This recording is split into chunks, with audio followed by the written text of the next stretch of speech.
Assalamu alaikum. I am Ammar from Global Affairs Digital, and today with us we have a very special guest. His Excellency is posted as Ambassador of International Human Rights Commission to UN. He has also been honored by United States Congress, Senate, and New York State Assembly. Please welcome Ambassador Malik Nadeem Abid. Welcome, sir, and thank you so much for giving us this time. Thank you so much for having me in your program. Okay, sir. I have a list of questions here, but just to kickstart things, first of all, I would like to ask you that back then when you were living in Indian occupied Kashmir, of course it was also difficult.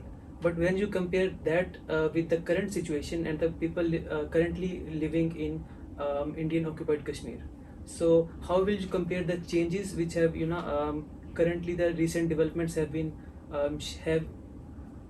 have shaped it? For example, the abolition of 370, then the curfew, and of course now the imprisonment of Yasin Malik.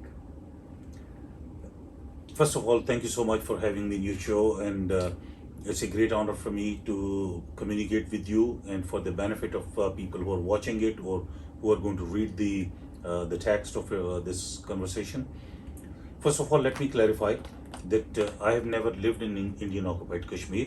My parents, they were born and raised in Srinagar. They migrated to Pakistan or the Pakistani side of Kashmir in 1948. I was born and raised in Pakistan. But yes, I have continuously been in touch with people, my family, my friends, my colleagues in Indian occupied Kashmir on almost daily basis for the last several decades. So the life in Indian occupied Kashmir, no matter how much I try to explain you, trust me, there is no way I can explain you the issues and the problems and the cruelty of Indian forces, the way they deal with the people of Kashmir. You can only feel if you live there. I can very briefly tell you that it's called a heaven made hell by the Indian Army. This is not my statement only. This was the statement in the book written by an US professor of political science, Dr. William Baker. He wrote a book, Kashmir, Heaven Made Hell by Indian Army. So the life in Indian occupied Kashmir is the worst you can imagine when it comes to the treatment by Indian Army, Indian forces, or even Indian political systems. Especially after August 5th, 2019, when they took all the rights of the people of Kashmir and they revoked the Article 370 and Article 35A of the independence of Kashmir. They actually put the complete restriction on the communication system for several months after 2019, almost year and a half. There had been no communication with the people of Indian occupied Kashmir.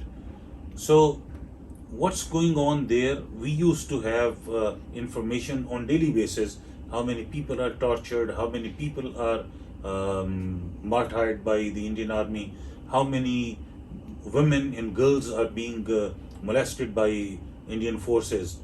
But immediately after August 2019, for almost 18-19 months, we could not get any information because there was a complete blockade.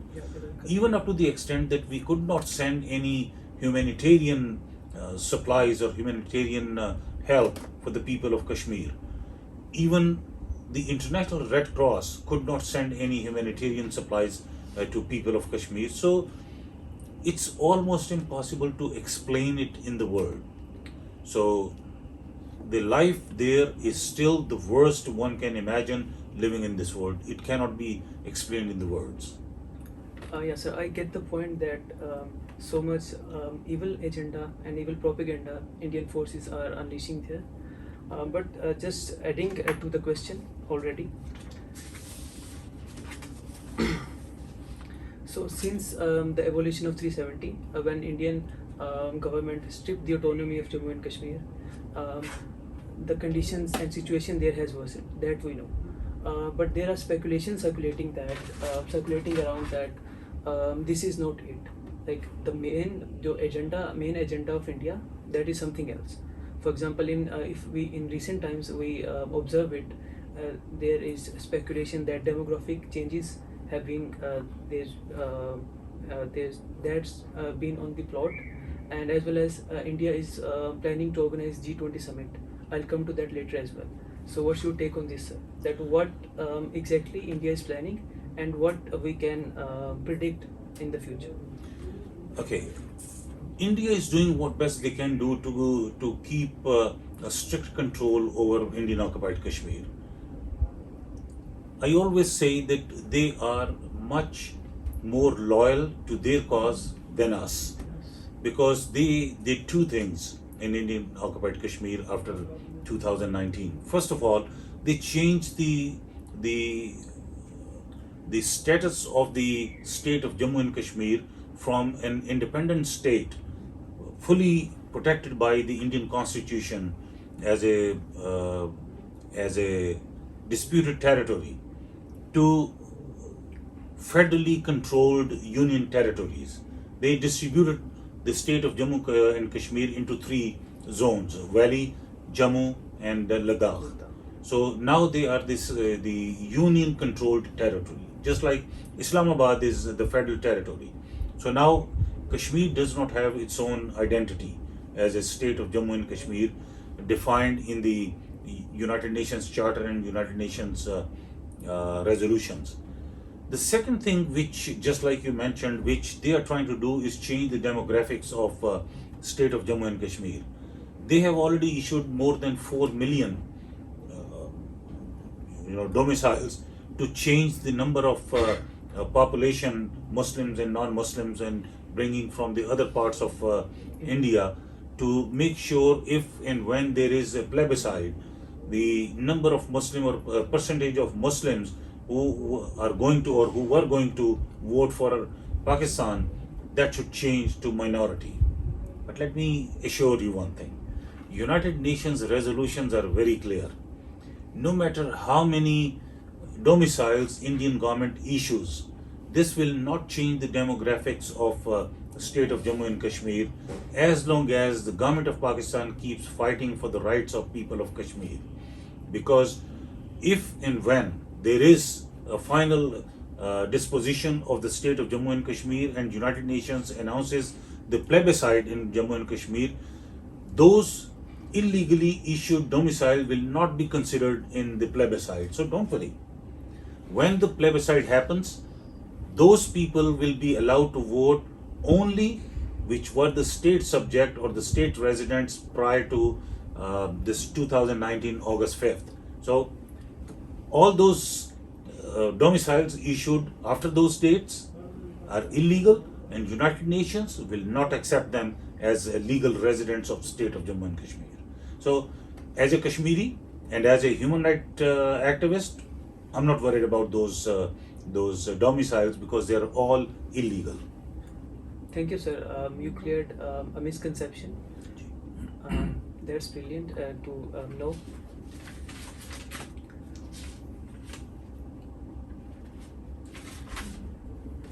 So, sir, as I mentioned earlier, India will get the presidency of G20 in this year and December. So after that, they will be able to organize G20 in India, and it is no surprise that India has decided to organize that G20 summit in the disputed territory of Kashmir. And so 20 major economies of the world and leaders of those countries converging at a region which was disputed earlier and which is still disputed. So what do you think China and Pakistan should officially state about this?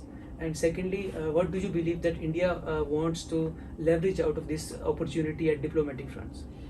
Another very interesting question, and I must appreciate your question.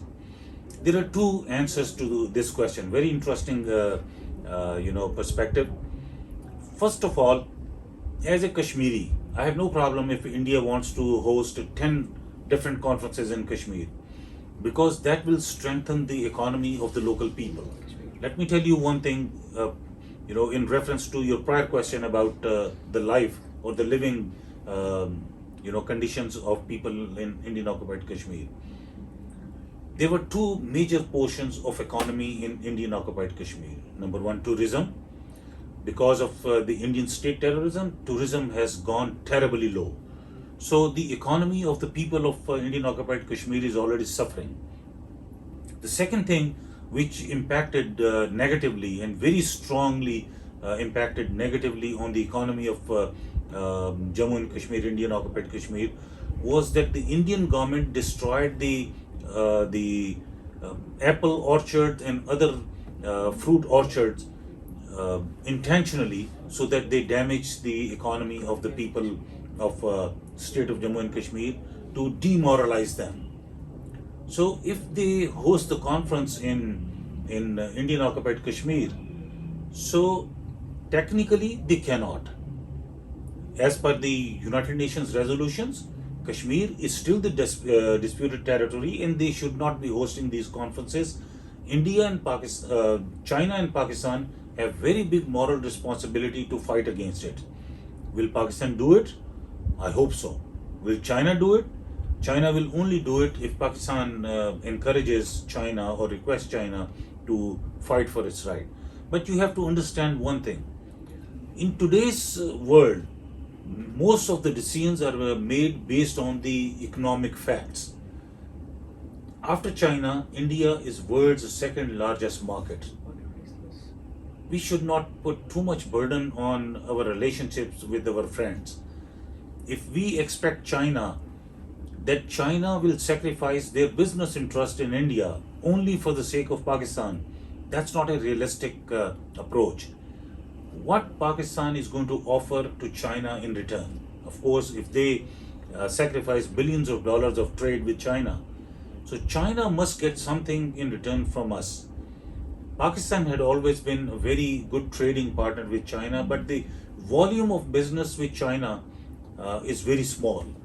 Pakistan will have to be very actively involved in encouraging the trade between Muslim countries and China, so that we can deviate China's interest of business in India into the Muslim countries.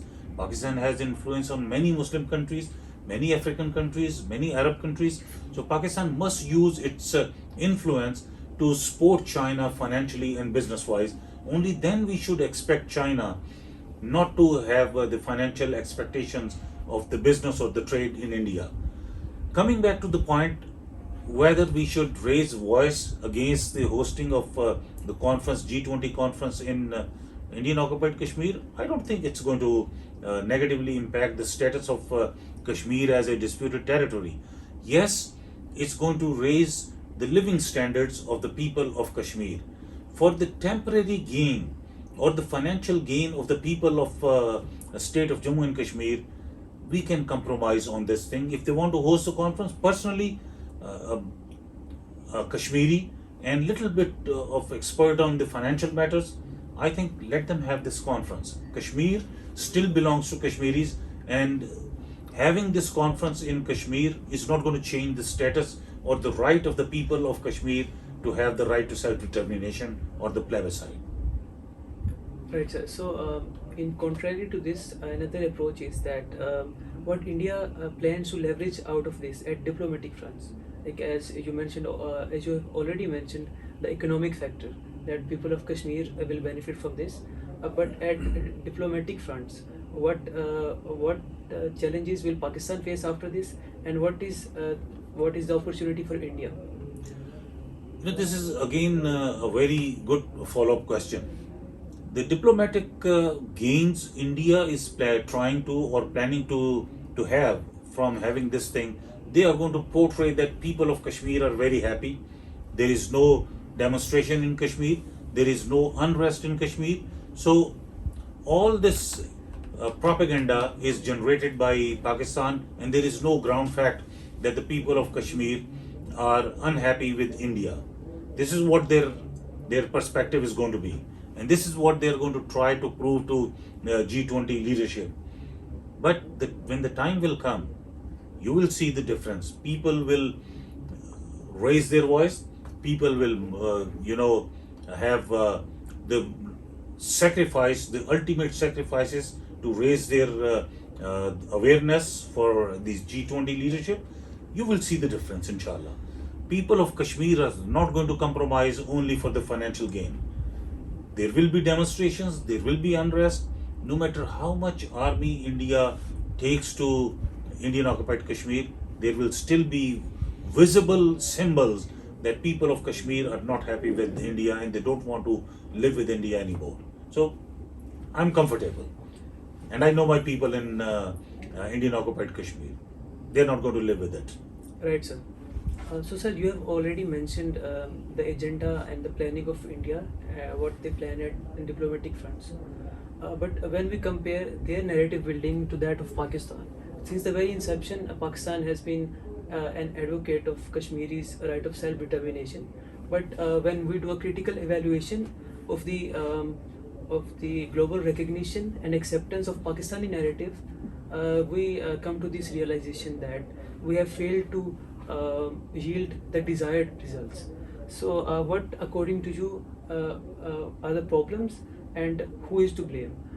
Do you think the government is to blame, the media, and our foreign office, or it is a baseline problem like a policy failure? Okay, you said this is your first interview, but you're asking me some very difficult questions. But I promise I'm going to give you the honest answer. Thank you, sir. Several years ago, 6 months before the death, I met the great leader of South Africa, Honorable Nelson Mandela. That was my second meeting with him.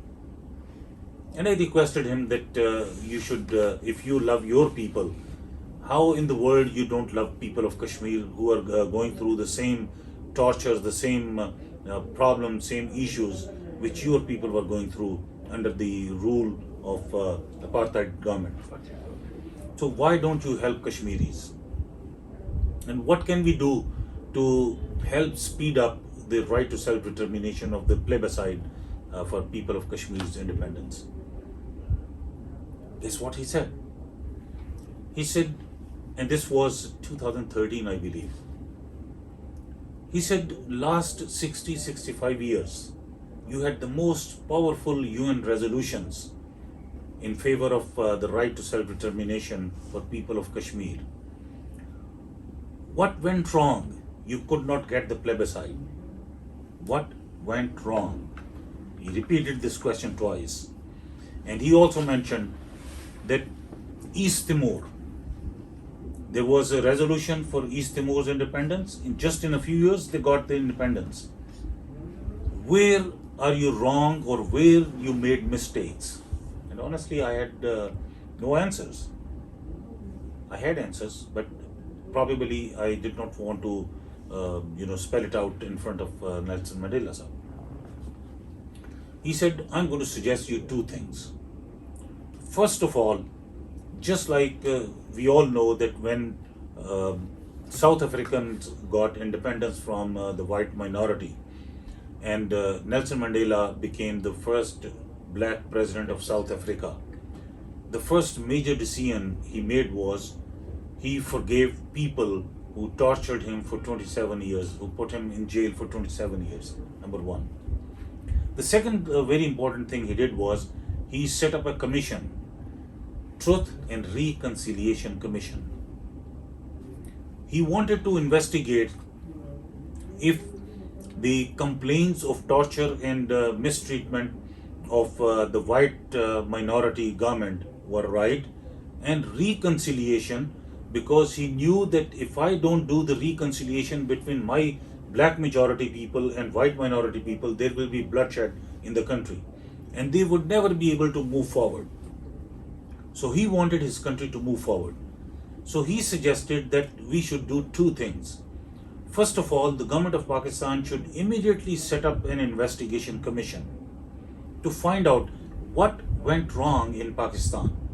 Who was wrong? 1949, you got the right to self-determination resolution from the Security Council. And from 1949 till 2013, it did not move 1 inch in the United Nations. Why? Whose fault was it? So he said the government of Pakistan must have the investigation commission, and a completely neutral and honest investigation commission, to find out whose fault was it. Was it the fault of the diplomats? Was it the fault of the elected governments? Or was it the fault of any other department in Pakistan? Why it did not move on? And the second thing he said, while this investigation commission should keep working and try to explore the actual reasons of the complete failure of policy of government of Pakistan on Kashmir. And he said very clearly, he said, this is a complete failure of the policy of the government of Pakistan on Kashmir. So he said the second thing they should do, instead of waiting for the commission's report, they should right away write a letter. The Prime Minister of Pakistan should right away write a letter to the Secretary General of the United Nations to appoint a plebiscite administrator. In 1950, Security Council resolution advised, not requested, not suggested, it advised the Secretary General of that time of the United Nations, and let me remind you that Secretary General of United Nations is an employee of United Nations. The Secretary General is bound to follow the instructions of Security Council or General Assembly or other organs of United Nations. So Security Council advised the Secretary General to appoint the plebiscite administrator. I, as a human right advocate and a Kashmiri myself, I spent months and months going through the archives documents of the United Nations, that if Pakistan ever demanded the appointment of a plebiscite administrator, and I could not find one single letter that Pakistan ever demanded the appointment of a plebiscite administrator. Why? Now, if you ask me where was the failure, I have given you the diagnosis of the illness. Now it's your work as a journalist and as a Pakistani or as a Kashmiri and as a loyal person of this country to find out who is at fault. Why none of the prime ministers, none of the presidents since 1949 wrote this letter to the Secretary General of the United Nations? Why nobody appointed an investigation commission to investigate why this policy of Pakistan's Kashmir Affairs had a complete failure? And why, even as of today, none of the prime ministers, none of the president is willing to write a letter to the Secretary General to appoint a plebiscite administrator? Why not? And I want to also clarify one thing, that being a Kashmiri myself, I'm of a strong belief that Pakistan is the only country in the world that supported Kashmir cause since ever of the problem started in 1947 October till now. And there is a saying of Prophet Muhammad sallallahu alaihi wasallam that if you are not thankful to man, you are not thankful to Allah. So as a Kashmiri, I want to take this opportunity of your media to thank people of Pakistan for their love, their support, and their never-ending effort to support people of Kashmir. But none of the governments of Pakistan has done their work so far. And I'm making this a very clear statement. If you allow me, I'm going to look into the camera and I'm going to tell people that start asking the leaders, start asking this question from your elected leaders. Why none of the Pakistani leaders, none of the Pakistani prime ministers, none of the Pakistani presidents wrote this letter to Secretary General of United Nations to appoint plebiscite administrator? Why the government of Azad Kashmir never started working, never started doing the groundwork to have the plebiscite work done locally? Even as of today, if United Nations announces the plebiscite today, there is no work done in Azad Kashmir so far. None of the leadership in Azad Kashmir has done this. So now I'm leaving the ball in your court, and the people of Pakistan to ask this question from their leadership, why? The same question which Nelson Mandela, the great, he asked me, why this has never been done, why there has never been an investigation commission, why this has never been spoken, why none of the Kashmiris ever raised this question, why? Where was the fault? Where was the mistake? Whose fault is it? Is it the leadership of Azad Kashmir? Is it the political leadership of Pakistan? Or is it somebody else? There is some force in Pakistan which does not want Kashmir issue to be resolved. So I'm going to leave it to you. Please do the research. Ask question to other Pakistani leaders and Azad Kashmir leaders as well. So when I come next time to your office, I want to hear this report. Inshallah, sir. Thank you, sir, for this clarification. It was much needed, and this answer was long in the waiting. As you have mentioned the role of people here. So my question is, what do you believe? Because there is another dimension to this approach which is often overlooked. That is the role of Kashmiri diaspora in voicing the Kashmir issue overseas. And you personally live overseas and serve overseas as well. And you have also led several rallies protesting against the Indian occupation in different cities around the globe. So what do you think Kashmiri diaspora can do, and what they are already doing in voicing the Kashmir issue? See, people of Kashmir who are living overseas in Western world or even in Middle East, they cannot do much because of their limited and restricted laws. But people living in the Western world are already doing a lot. They have their own limitations according to the local laws and local regulations. The best thing people can do, which they had not been doing so far in a big way, they should involve the local law makers, like the members of the Congress, members of the Senate in US, and the member of the European Parliament in Europe, to write them.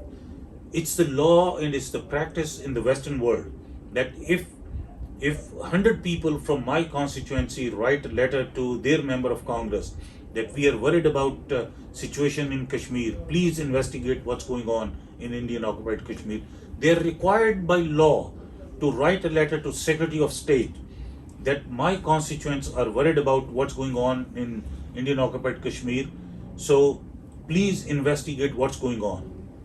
In the last 3 years, since ever 2019 August, Indian government abrogated Article 370 and 35A.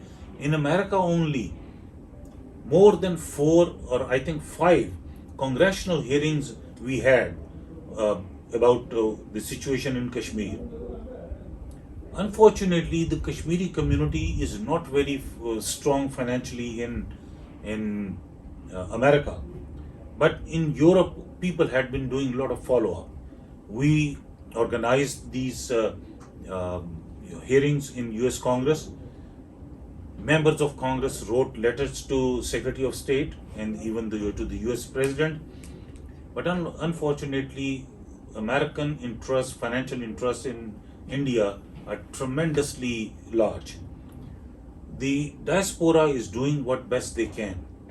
But the problem is the bilateral relationship of government of Pakistan with the superpowers, so-called superpowers, are not very strong.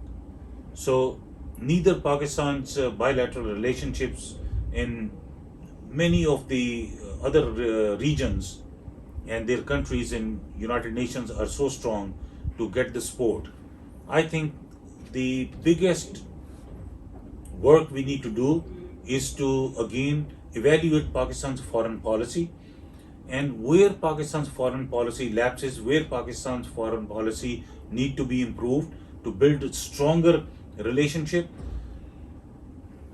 Unfortunately, I'm going to only quote one incident which was so damaging to Pakistan's foreign policy on Kashmir. Shaheed Burhan Wani's first Shahadat anniversary. Instead of having the seminars or educational programs providing to the diplomats around the world, the other countries or the political leaders. In United Nations, Ambassador Maliha Lodi, she hosted a musical evening in Asia Society, spending $500,000 of the taxpayers' money of Pakistan. No mention of the torture or the killing, extrajudicial killing of Shahid Burhan Wani. This is a complete failure of Pakistan's foreign policy. No one raised a voice against that big blunder in Pakistan. No one from Foreign Office asked Ambassador Maliha Lodi, why did you do it? Why you did not raise awareness programs, or why you did not host it, programs about Shahadat of Burhan Wani or other Shuhada in Indian occupied Kashmir. So Pakistan also needs to work on their mistakes. Unless we learn from our mistakes, Kashmir issue is not going to move forward. Right, sir. So, sir, talking about prevention, as we have already been talking about it, that how can we prevent the Indian illegal actions? We also observe that international organizations, INGOs, NGOs, and international community, they can also play a role. I would like to ask you that you being Secretary General and Ambassador of International Human Rights Commission, in what capacity are you dealing with the current Kashmir situation, and what further you plan to do? Again, another very good question. International Human Rights Commission is an intergovernmental organization. We have MOUs signed by many countries, mostly in Africa, some in Asia. So what we do is we are not an enforcement agency. We don't have the power to enforce UN resolutions. We don't have powers to go to Indian occupied Kashmir or India and enforce the right to self-determination for people of Kashmir. The only thing we can do as an intergovernmental organization is to raise awareness in different parts of the world about what's going on in Kashmir. And that's exactly what we do. We host conferences in different countries about Kashmir specifically, and sometimes we host conferences about human rights violations, just like International Human Rights Commission hosts an annual event which is called International Human Rights Day on December 10. We host a conference inside United Nations. We invite different countries, different territories, and we discuss about human rights violations in 3 or 4 bigger, countries or territories. So, of course, Kashmir is one of them, and one of the biggest human rights violations we observe these days is in Indian occupied Kashmir. So, our job as an NGO in some countries and IGO in many other countries is to raise awareness and do the educational portion. So that's all we can do. We cannot have the enforcement power. Sir, as you have mentioned, INGOs cannot, play a practical role in a resolution of Kashmir issue. So the only option left at international level is the international community, the great powers and supposedly the superpower. Just recently, a delegation from US met the wife of Malik Yasin, and they assured her that they will look into the unlawful imprisonment of Yasin Malik.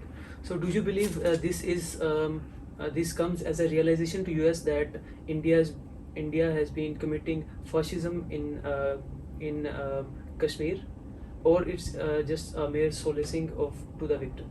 No, I think any small things or minor things you do to raise awareness about what's going on in Indian part of Kashmir or Indian occupied Kashmir, that helps the cause a lot. The awareness we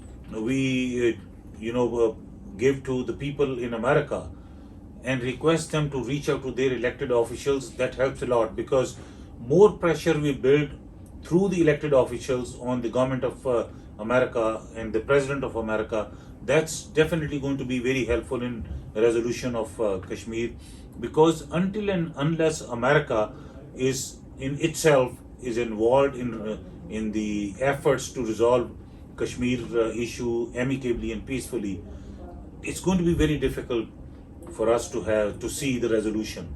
So we have the resolutions, almost 24 resolutions in United Nations already, dating back as old as 1948. But just because the superpower or the powerful countries of the world, they were not involved in the efforts of the resolution, we could not see the plebiscite being held in Kashmir.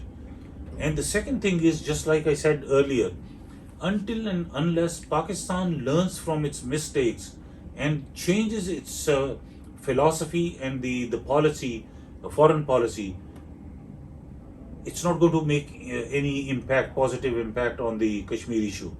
In management, we say, if you continue doing the same thing which you had been doing in the past 75 years, you will continue getting the same results which you had been getting for the past 75 years. If in the past 75 years, Pakistan's foreign policy did not gain any attention or did not get the issue closer to resolution, and Pakistan does not do the investigation and Pakistan does not change its foreign policy, I'm afraid in the next 75 years we'll still be standing at the same place. So it's good that we raise the awareness in different countries, involve their elected officials, their political leaders, to help us resolve this issue peacefully. But Pakistan at the same time will have to address this issue, the weakness in their foreign policy. So it's going to be the combination of many, attempts, many efforts in order for us to resolve this issue peacefully and without any further delay. So I get the point that you're trying to say the role of INGOs and international community is very limited. Yes. Pakistan mainly has to revisit its policy regarding Kashmir, and Pakistan has to be more responsible in this regard. I totally agree with you.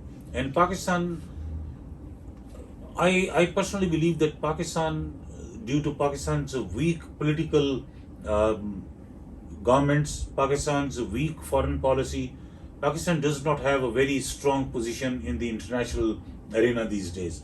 So Pakistan first has to strengthen its position locally, domestically, politically, and then go out and build up more relationships with the other countries. Only then Pakistan can put pressure through the United Nations on India to provide right to self-determination to people of Kashmir.